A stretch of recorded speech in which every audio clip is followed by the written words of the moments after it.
Olá, queridos irmãos, queridas irmãs, estamos aí mais uma vez juntos para darmos continuidade ao estudo do texto que já deixamos aí no nosso primeiro encontro, né? O texto de Dora Encontre, que é a liberdade de expressão na casa espírita, debate e estudo foram a metodologia de Allan Kardec. E hoje, como eu tinha falado anteriormente, vamos falar sobre passividade. Mas antes, porém, eu tenho um recado para dar para vocês. Algumas pessoas andaram nos perguntando através do nosso e-mail, que é o nosso canal de contato, né? Todos sabem que as gravações são feitas por partes, né? Primeira parte, segunda parte, terceira parte, e elas são publicadas semanalmente. E depois de gravado, se houvesse alguma questão a ser levantada, como faria? Vou explicar para vocês. Se houver alguma questão a ser levantada, algum questionamento a ser feito, críticas, sugestões, seja lá o que for, façam através do nosso e-mail. Eu vou pedir para vai aparecer o nosso e-mail para vocês. Aparecer agora, vai aparecer no final. Façam através desse e-mail os seus questionamentos. Se for o caso de termos que gravar a resposta, faremos uma gravação extra e colocaremos no ar. Se não, responderemos lá através do e-mail, ok? E vamos lá então. Vamos falar hoje sobre a passividade. Nos diz Dora, no Brasil houve um processo talvez historicamente necessário de massificação do espiritismo. Centros, federações, instituições diversas atendem diariamente a milhares de pessoas em todo o país. Com isso, a doutrina penetrou em todas as camadas da sociedade e multiplicou adeptos e simpatizantes. Estamos falando, vou repetir para vocês, de adeptos e simpatizantes. Não estamos falando de espíritas propriamente dito. Porque espírita, como já falei algumas vezes, volto a repetir, espírita é aquele que estuda o espiritismo nas suas obras fundamentais. Os outros são adeptos e simpatizantes, pessoa que frequenta os centros espíritas. O Brasil se tornou o país mais espírita do mundo, mas essa disseminação em massa teve o seu preço. As casas espíritas praticam um assistencialismo social e espiritual em que o indivíduo atendido geralmente assume uma atitude muito passiva de assistir cursos, palestras, tomar passe. Às vezes, após anos e anos numa casa espírita, o frequentador tradicional não passou de fato de um processo pedagógico de crescimento global, mas pratica o espiritismo à sua moda tradicional de outras religiões, de forma rotineira, mística e destituída de significação existencial mais profunda. Vamos dar uma analisada nesse finalzinho aqui e vou até repetir algum trecho aqui para vocês. As casas espíritas praticam um assistencialismo social e espiritual em que o indivíduo atendido, ou seja, aquilo que eu falei antes, os adeptos e os simpatizantes, né? Geralmente assume uma atitude passiva, ou seja, vão à casa espírita por ir.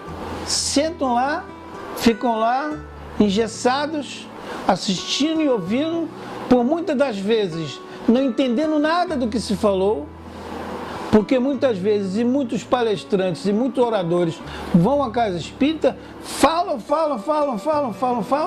mas não dão a oportunidade de destrinchar o tema dele. E por muitas das vezes nem colocam questionamentos para que o ouvinte ali, o participante, o simpatizante, perdão, e os adeptos que estão lá naquele momento, façam as suas perguntas, né? Questione. E ele fica lá passivão. Também não fala nada, não pergunta nada, não diz nada. Vão para lá assistir curso, assistir palestra, como nós falamos, e ficam lá por anos e não sai disso. Posso chamá-los de espíritas? Não, não posso. Continuo chamando eles de simpatizantes. Porque não estudam. E porque também a casa não abre o espaço para isso. Hoje, o trabalho que a gente vê sendo feito dentro das casas espíritas, um trabalho louvável, digo aqui de passagem, não vou dizer que não, é o trabalho de assistencialismo. Muito mal feito, por sinal, em muitas das casas, mas dão mais valor a estar entregando roupas, sopas, bolsas de alimento. E por muitas das vezes, infelizmente, eu falo isso com maior tristeza, perdão, eu falo isso com maior tristeza, estão sendo entregues de formas totalmente erradas, sem nenhuma verificação, se de fato aquela pessoa precisa, se tem uma assistente social que vai visitar aquelas famílias, para ver se elas estão com necessidade ou não. E algum de vocês que me conhecem pode até falar, pô Jorge, mas você não faz isso? Faço. Eu e o meu grupo fazemos isso. Mas como é que nós fazemos? Nós trabalhamos com as casas, asilos, orfanatos, que sabemos que tem a necessidade de receber tal produto, ou alimento ou veste. Mas antes de ir lá entregar, nós vamos ver a necessidade, se de fato precisa. Porque, por exemplo, eu posso ter 10 pares de sapato para entregar e aquela casa X precisa só de 2. Eu entrego os 2 e tenho 8 ainda para entregar em outro local. Dá trabalho? Dá trabalho. Mas sai correto? Sai correto. Eu acho que tem que ser assim. Ah, fulano já está inscrito aqui, vamos dando bolsa para ele. Enquanto isso, eles vão vivendo disso. Me lembra até alguma coisa aí do nosso país, né? Algumas bolsas que andam dando por aí para pessoas que não merecem receber. Mas isso é outra história. E continua aqui. O fato desse processo ser um processo de crescimento global, mas pratica o espiritismo da moda tradicional, naquela moda antiga. Vai lá, assiste, acabou a palestra, toma um passe daqueles coletivos muito rapidamente e o seu frequentador ali, após o término, levanta, passa que nem um foguete para ir embora pelos outros, muitas das vezes nem se despede das pessoas, pega aquele copinho de água fluidificada que sempre tem lá numa mesinha, né? Colocada lá no cantinho, vira na goela e vai embora. E acha que está correto. Mas por que ele acha que está correto? Porque nunca foi dito a ele qual o modo correto de se fazer. Eles esquecem de dizer isso. Eles esquecem de dar essa informação, como se todo mundo que estivesse ali, já estivesse ali há muito tempo. Como se não fosse a primeira vez de muitos. Infelizmente, né? E continua. E já que o MEB é o Movimento Espírita Brasileiro, avançou tanto em termos numéricos, chegou a hora de darmos um salto qualitativo em suas práticas. E esse salto deve ser justamente o de caracterizar toda a atividade espírita como atividade pedagógica, segundo a própria essência da doutrina. Pode-se objetivar esse tema.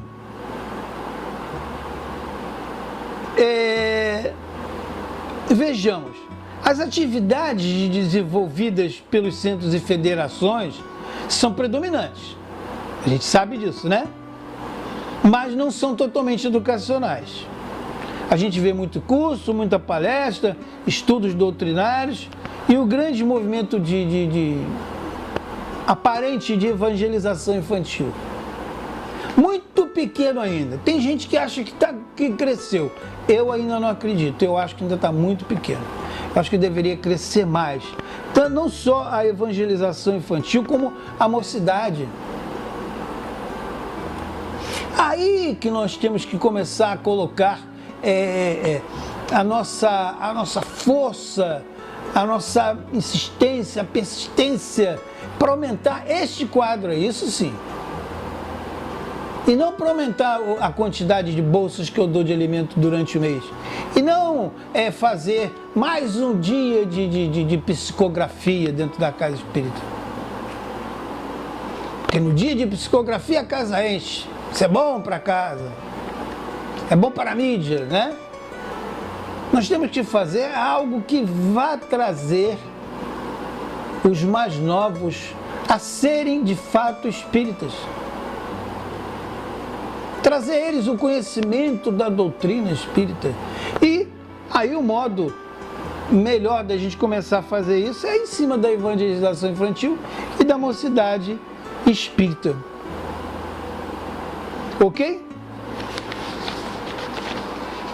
É verdade, continua ela aqui, é verdade que o movimento espírita tem esse caráter instrutivo, mas não necessariamente pedagógico. Geralmente é um ensino de exercício de forma autoritária e conservadora. Olha, nós vamos estudar isso porque é assim, assado, não sei o que lá. Aí pega aquele livrão lá, tal chamado ESD, que é uma mistureba danada de várias coisas, e começa a jogar. Essa é a minha opinião, hein? Não é de Dora, não. Quem está falando isso aqui sou eu, não é a Dora. Porque eu peguei já por várias vezes na mão aquele livro e já vi. Ele é uma mistura de todos os livros da codificação num só. Se os espíritos superiores trouxeram até Kardec, numa ordem, a execução de cada livro, vocês podem reparar, principalmente quem estuda, quem vai lá ler direitinho, pesquisar, estudar, racionalizar o que está ali lendo, entender, principalmente isso, entender o que foi dito, o que está escrito, vai ver que um é a continuidade do outro. Começa lá pelo que é o Espiritismo, depois vai para o Livro dos Espíritos, depois vai para o Livro dos Médiuns, vai para o Evangelho, Céu e Inferno e assim por diante. Vocês reparem que é a sequência de um para o outro. E se eu pego isso tudo e junto num só, fiz uma mistureba danada. Além do mais, existe dentro deste livro aí, que eu não vou falar de novo o nome, assuntos que não têm nada a ver com o Espiritismo.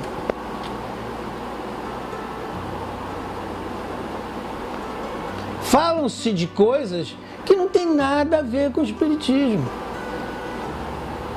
Pode ser até espiritualista, mas Espiritismo não é. Eu vou dizer só um item. Transcomunicação instrumental. O que isso tem a ver com o Espiritismo? Mas está lá no livro. Então, meus senhores, meus queridos irmãos, minhas queridas irmãs, nós temos que fazer como fez, tem um slogan lá da Federação Paulista. Nós temos que começar pelo começo. E começar pelo começo é começar estudando Kardec. Vai lá, começa lá, o que é o Espiritismo? E vai dando sequência. E trazer para aqueles que estão ali aprendendo autoritarismo nenhum. Troca de informações, faz uma roda. Acaba com aquela coisa também de ficar todo mundo enfileirado, assim como estivesse assistindo um filme. Faz uma roda, começa a conversar, a debater. Fala você agora, você lê um pouquinho, lê a parte tal, fulano. O que você interpretou disso? E vamos fazendo com que as pessoas movimentem o seu cérebro, seu pensamento, comece a desenvolver mais, comece a criar mais. Volto e repito, para que não haja mal entendido, esse texto agora, esse último, fui eu que falei, não está aqui no texto da Dora, eu que acresci. E vou dar continuidade, sim, agora ao texto dela. Arraigados no modelo tradicional do sistema educacional vigente e nas heranças trazidas das igrejas. Crianças, adolescentes, jovens e adultos que chegam à casa espírita não se tornam educandos para assumir a sua própria autoeducação num processo participativo, dinâmico e enriquecedor. São tratados como ouvintes passivos. Então, vamos começar hoje o estudo. Eu falo e vocês escutam, ponto. Isso me lembra até uma dessas outras instituições igrejeiras que a gente tem por aí, né? Que um fala, um grita, um dá pulinho e é só o que ele fala e só o que ele diz, é o que está certo. Mas ninguém tem nada que dá palpite. A gente acaba assim também. Tem lugar que é assim. Infelizmente é assim. E vamos ao parágrafo final do nosso estudo de hoje, que hoje foi maior um pouco. A metodologia adotada para o ensino do Espiritismo em qualquer nível costuma ser maçante e autoritária, sem recursos didáticos, sem consciência de expositores e líderes, no sentido real de um processo pedagógico. Como se fosse mesmo uma sala de aula onde o professor escreve, conversa e debate com o aluno. Esse que é o ensinamento pedagógico mais moderno que tem. Não é chegar lá, botou lá, copia, estuda, é isso aí. Não, não é assim. Não é dessa forma. Pode-se argumentar que um dos problemas com que se depara hoje a casa espírita é a frequência de pessoas traumatizadas por perdas dolorosas ou portadoras de complexos de problemas obsessivos. Isso faz com que tais recém-chegados sejam muitas vezes tratados de forma paternalista. As pessoas que vêm procurar a casa espírita hoje estão enquadradas aqui dentro, ou foram lá por algum trauma de uma perda de um ente muito querido, ou então está obsediado. E ela não tem que ser abraçada e acariciada, não. Ela tem que saber primeiro o que ela tem. Vamos averiguar o que está acontecendo. Vamos levar até ela o remédio que não seja paliativo, mas que seja solucionador da causa que ela tenha. Costuma-se mesmo dizer que para estes o Espiritismo teria um caráter apenas consolador. Não, jamais, né? E quem precisa ser consolado não está interessado em renovação. Se eu quiser só consolo, não vem com outra história para cima de mim, porque eu não quero. É assim que infelizmente, a nossa mente funciona. E quem está obsedado não pode ter a liberdade da palavra, nem mesmo para indagar o que age, o que pensa. É claro que pode.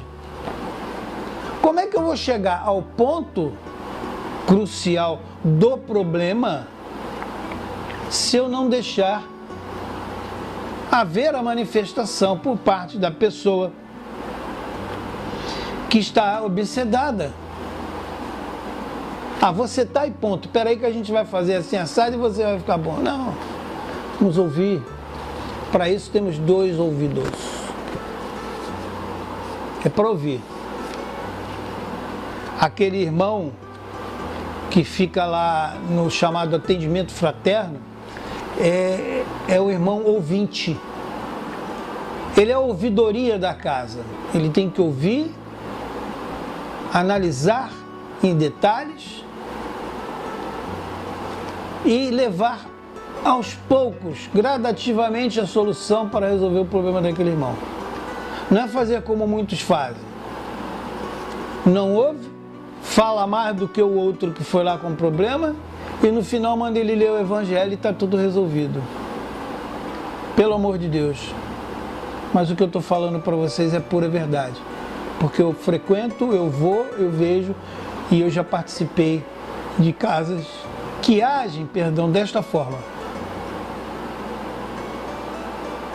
Ah, porque já aconteceu com fulano, que já aconteceu com ciclano, aí conta casos que não tem nada a ver com o caso do outro, e por aí vai, e acaba não resolvendo problema nenhum. Por muitas das vezes, essa pessoa não volta mais naquela casa. Porque não era aquilo que ela esperava. E por que isso acontece? Porque aquele que está ali, que deveria estar ouvindo, não foi educado, não estudou, então por isso não sabe falar.